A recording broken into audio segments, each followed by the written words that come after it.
Great. So, first of all, I would like to thank Amandeep for such a great and informative session. This one will be relatively lighter, I feel, because this is like an introduction to a library, so it becomes a little more specific. And please let me know if I'm going too fast or too slow for everyone, and we can manage accordingly. So, this session is about this library called Fast.ai, and it was released towards the end of 2016, more like 2017, and it's a fairly new library.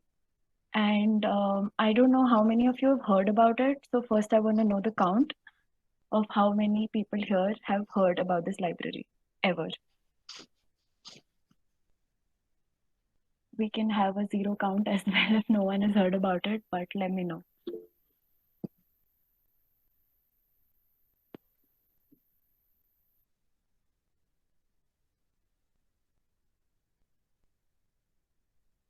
Okay, people are saying no.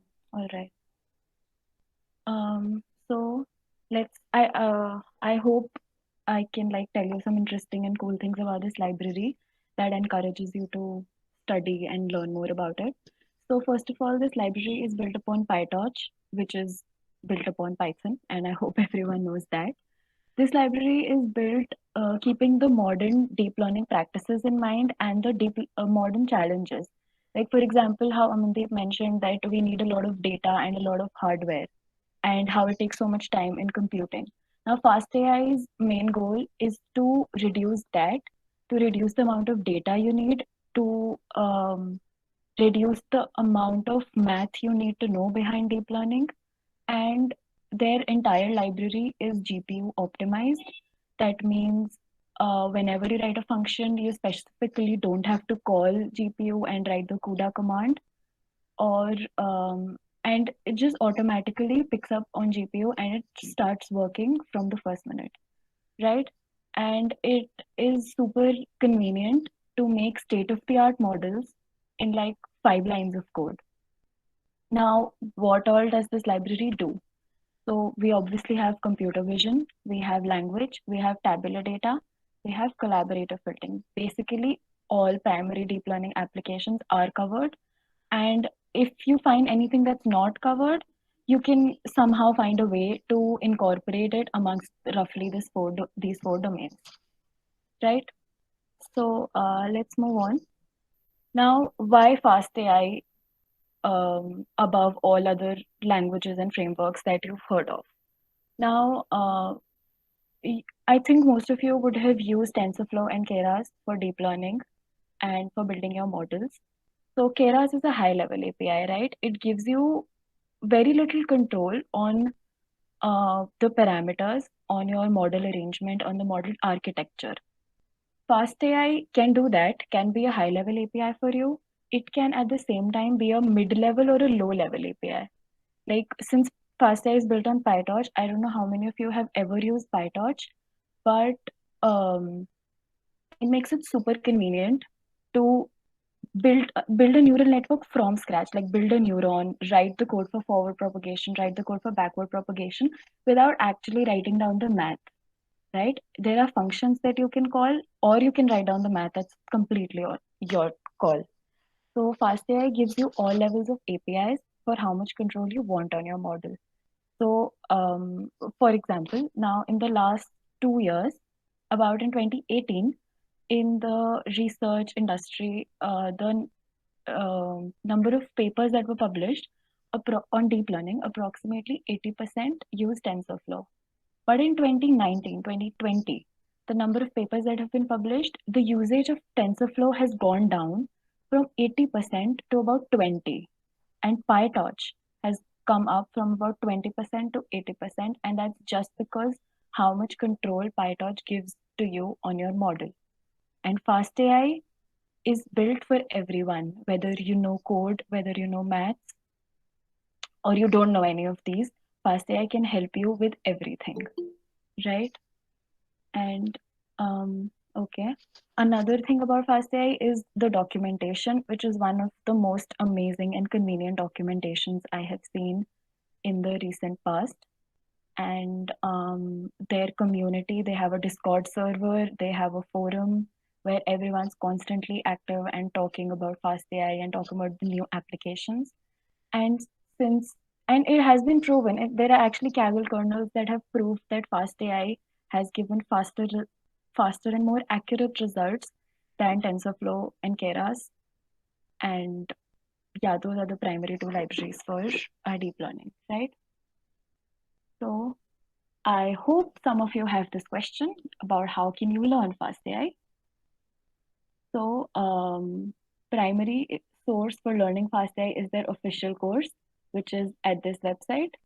It's also available on YouTube on their founder, which is Jeremy Howard, his YouTube channel, Free Code Camp YouTube channel, and they've all published the same videos. So it's the best source to learn fast AI. They have their official book from which Jeremy Howard teaches, which is available entirely as a Jupyter notebook that I'll share with you guys towards the end of the session so you can learn from that as well. And you don't need any math background to get into fast AI. And from the first lesson that you watch, within the first 30 minutes, you train a convolutional neural network for image recognition and achieve amazing results, right? And another interesting fact about Fast AI is their founder, which is Jeremy Howard and Rachel Thomas. Jeremy Howard did not pursue a technical degree in his bachelor's. He has a BA philosophy, and it was only in his PhD that he started feeling an inclination towards AI and deep learning, and that's when he started looking into things. And this was back around like the starting of 2000s when this was fairly new. And so he got into deep learning AI. He had multiple startups. He tells you all about himself in those videos where you can study from. And even this fast AI that he created, he's written the code from scratch of every single thing. So he's great. He knows what he's doing, and he can teach. There's no one that can teach you fast AI better than himself, better than Jeremy Howard himself, right? So now I will show you a Jupyter Notebook walkthrough of a simple fast AI model, and you guys can let me know if you want me to like execute the model here or not. So first of all, I study FastAI on Paperspace and I highly recommend it. It's this cloud platform with like small capacity for free GPU and CPU, and it's a great server. They have made a container for FastAI where you get the entire book, which is this. You can see these chapters. This is the entire book. So you don't have to buy anything.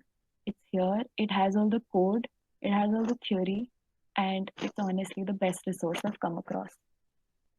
Right? So let's move on to this notebook that I've created for you guys.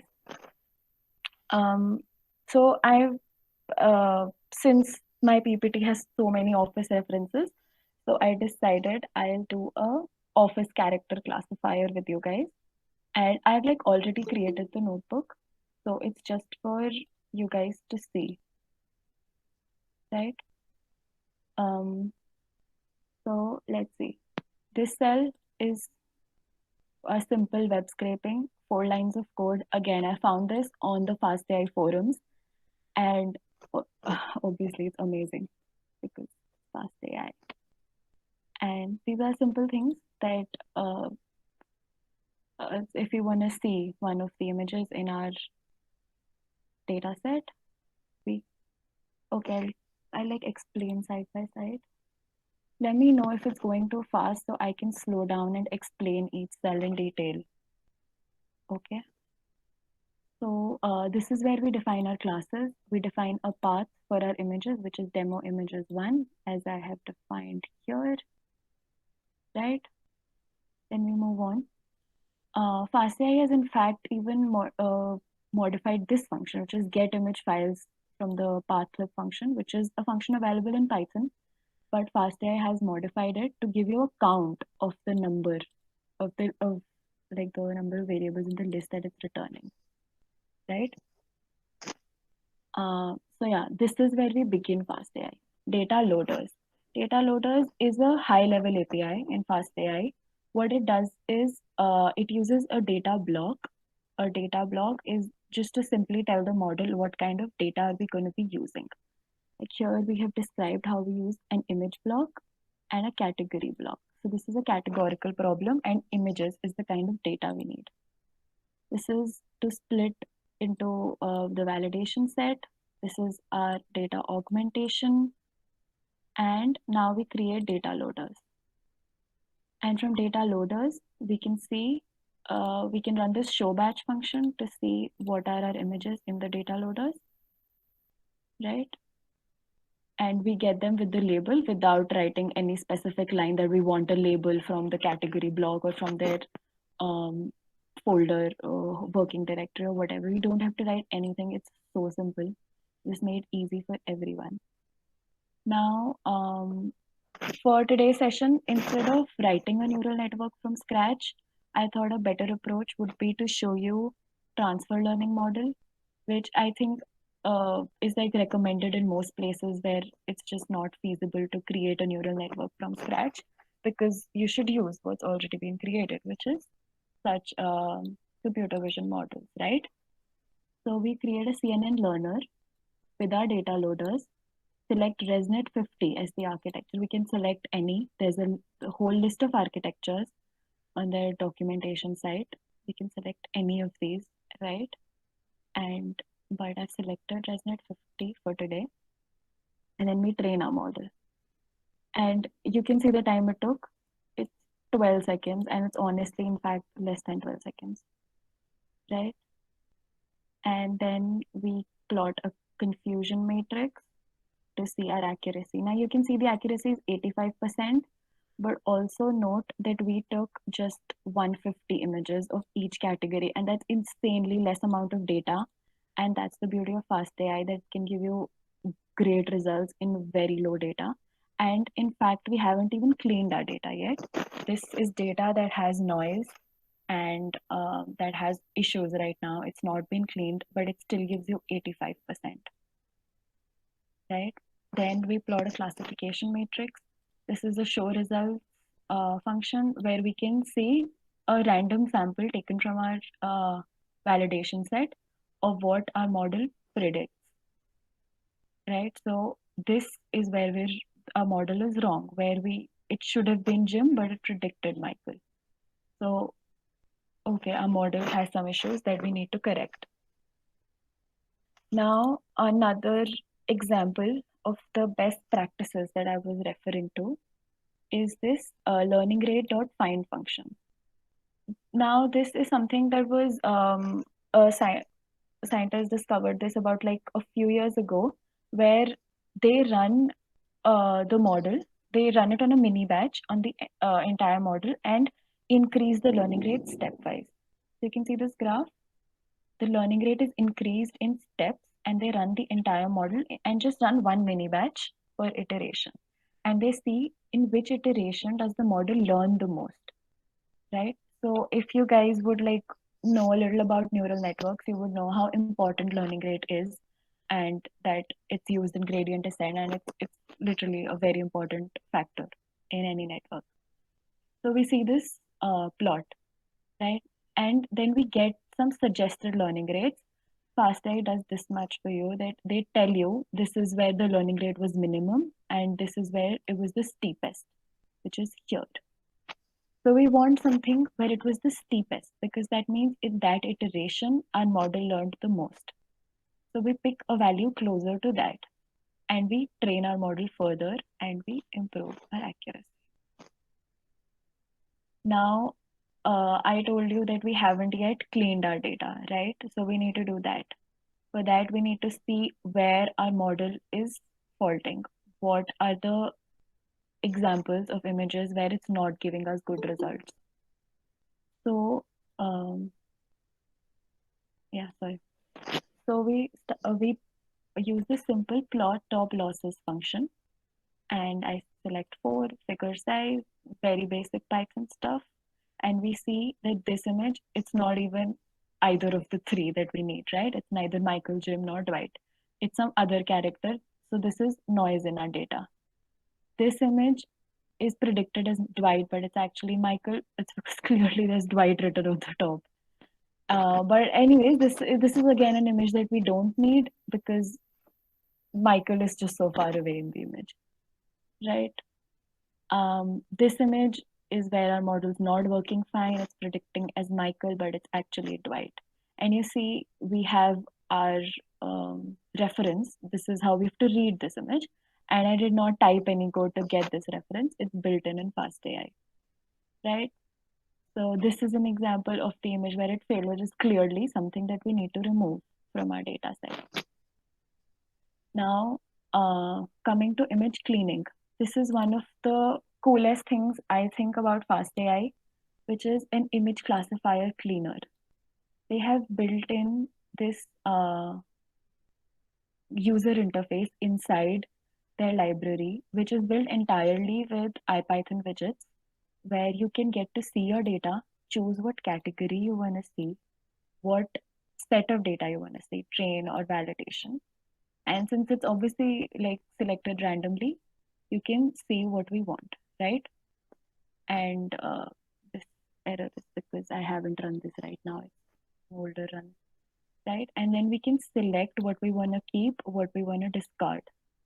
So wait, can you guys see the options, which is keep, delete, shift it to a different folder if you're of your data set.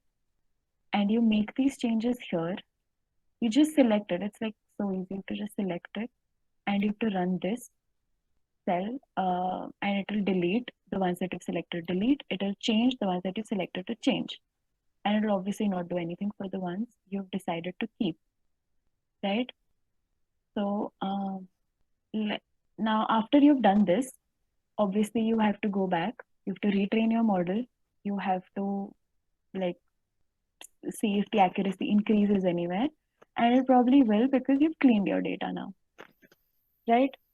So after you've done that, I'm going to show you a mini deployment, which is not a full deploy. It's just a prototyping method, right? So has anyone here ever used Voila for deploying their machine learning models? I hope people were listening and will answer.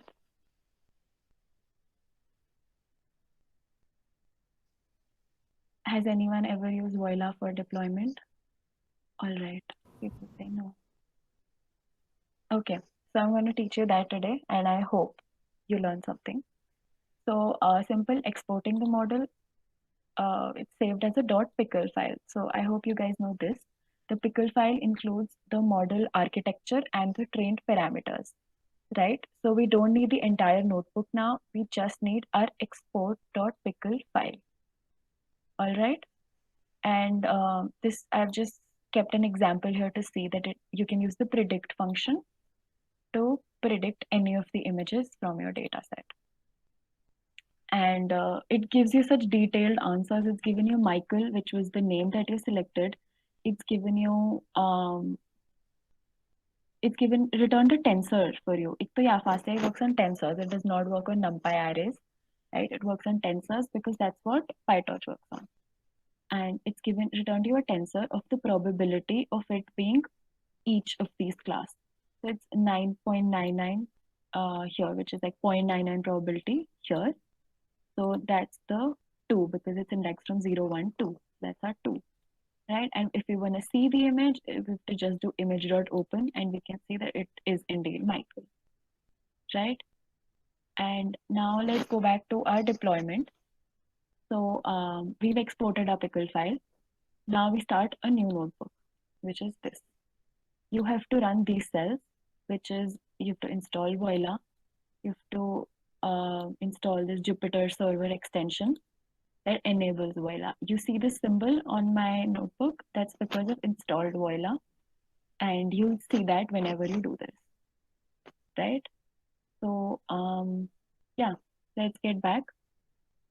We take the path, which is this current working directory. We load the model export.pickle, which we just, so we need to take care of the directory from where we're loading our model. Now these are some IPython widgets, which is button upload. This is like a name to the widget, but the widget is file upload, right? is what it's called. Then there's another widget for button, which we'll use for classification. There's another for output that will show our image. There's another for label that will write some text, right? And to like show our prediction, which is that's I think label prediction. This is our function. So I I don't know. I think people would have generally worked on some form of development, like web development or app development. So there are functions like on click do this or on observe do this, right? So this is on click classify. We name it this way, but we can name it whatever because it's Python, right? We have to just use this on click with a button later. So what we do here is whenever we click on click classify and something's been changed, we load the image and we predict it, right? We predict the image. Obviously, we display the image and then we predict it, and then we put the predictions in a label, and we write down the description of the label like this, which is so you'll see the text which is prediction के आगे pred लिखा होगा and probability will give you the probability which is maximum because we don't need to see all the probabilities, right? And to see how it looks like is this, which is display VBox widgets, and this is this is how, so they're buttons, right? You see how when I hover over them, they're like interactive buttons, right? So now when I click on Voila, it will take us to the deployment stage, which is this. See, now what Voila does exactly is take away all the code cells from your notebook. It keeps just the markdown cells and the output cells. So that's why you would have noticed that I haven't printed out anything in the middle, because if I print that out, वो यहाँ पे भी दिखेगा. But I don't want anything like that. I just want this, which is what I've displayed at the end, right? So that's it. Voila just takes away your code cells and just keeps the output and the markdown cells. So this was markdown. I hope everyone knows that, right? So this is our prototype, which is classify office characters, and let's let's see if this works. So we upload from uh, from wherever you want, right? And we click on classify. Michael probability 88%. Let's try some other image. Let's see if Dwight works. Classify 99%. Let's try Jim. I haven't tried. 99%, right? So I hope you guys understood this. And we're back at our PPT. Thank you for listening. And I'm here for all your doubts, and you can connect with me on these handles at these links, at these IDs. Right? Yeah, I'm done. If anyone has any doubts, we can take that.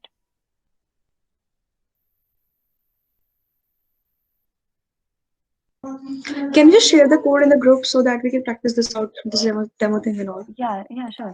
I'll share this entire Paperspace notebook. Sorry, Jupyter folder. So you get the entire FastAI book as well as my notebooks, right? Yeah, sure. Thank you so much. Yeah.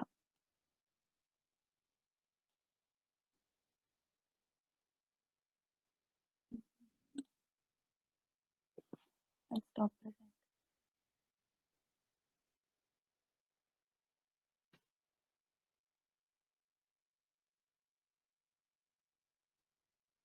Does anyone else have any other questions or anything else to say?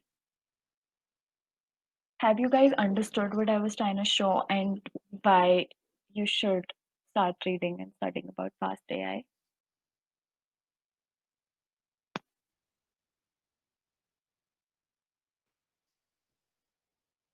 Also, Amandeep has shared a feedback form in the chat, and you have to fill the form to receive the certificate.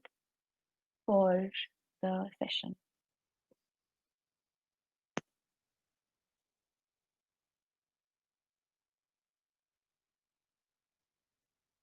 I had a small doubt. Yeah, sure, go ahead. Um, I actually found disadvantage of using the Fast AI library. Mm, Actually, in the first part of the session, it was discussed that one of the drawbacks of deep learning is that sometimes it is difficult to explain AI.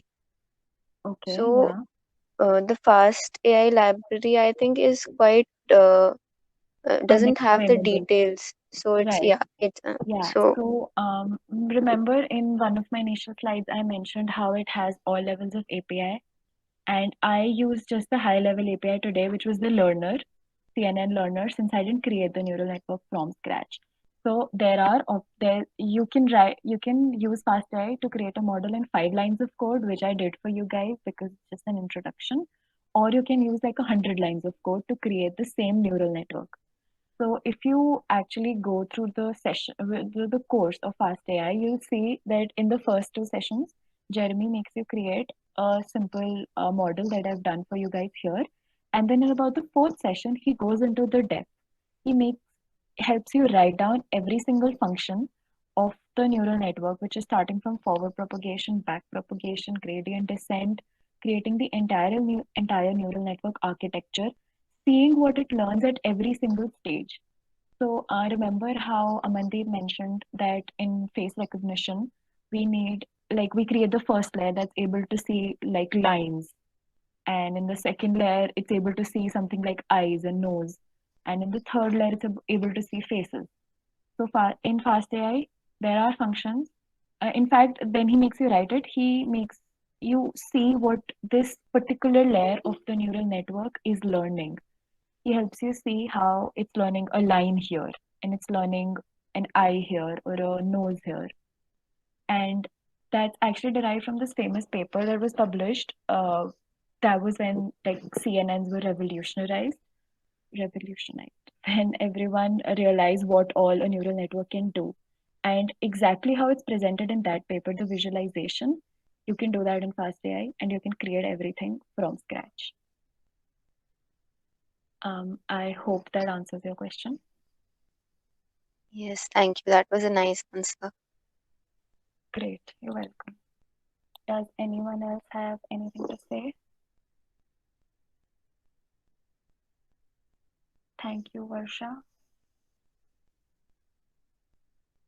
You're most welcome.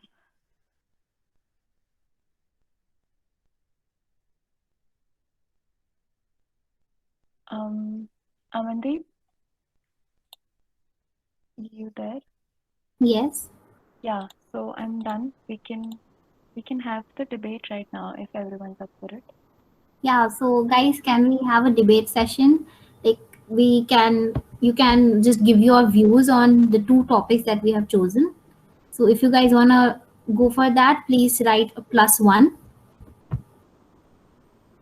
so we can start the debate session if you guys want it.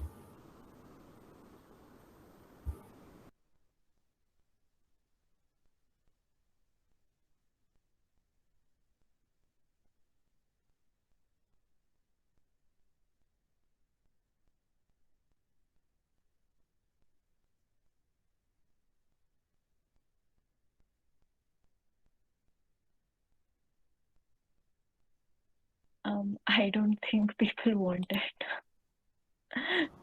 No problem. Maybe you can conclude, Muskan. Okay, so we would like to thank you guys for being here. We were very nervous if people would show up or not. So thank you for showing up. And it means a lot to us. Thank you for appreciating our efforts.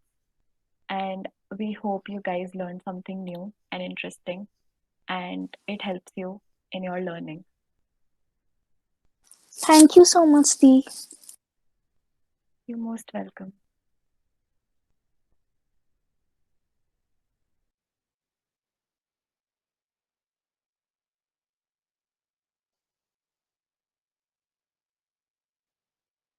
I think that's it from our side, guys. Thanks for being here.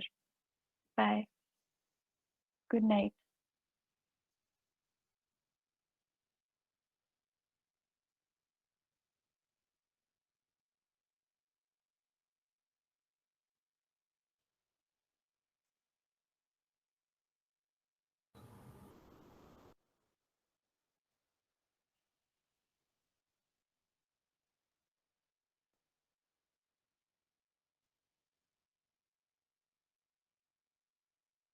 Muskan, can you please share the Jupyter link in the group?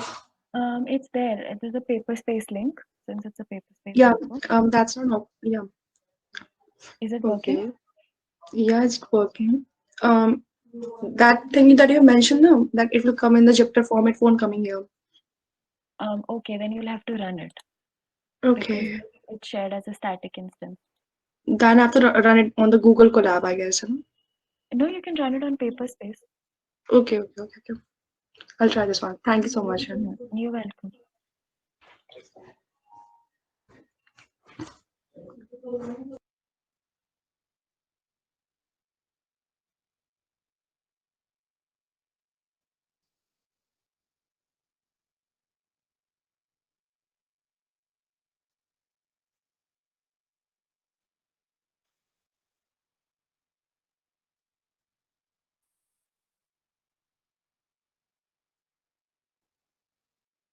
I think Muskan, you can now stop the recording and I Huh. think you can end the session now.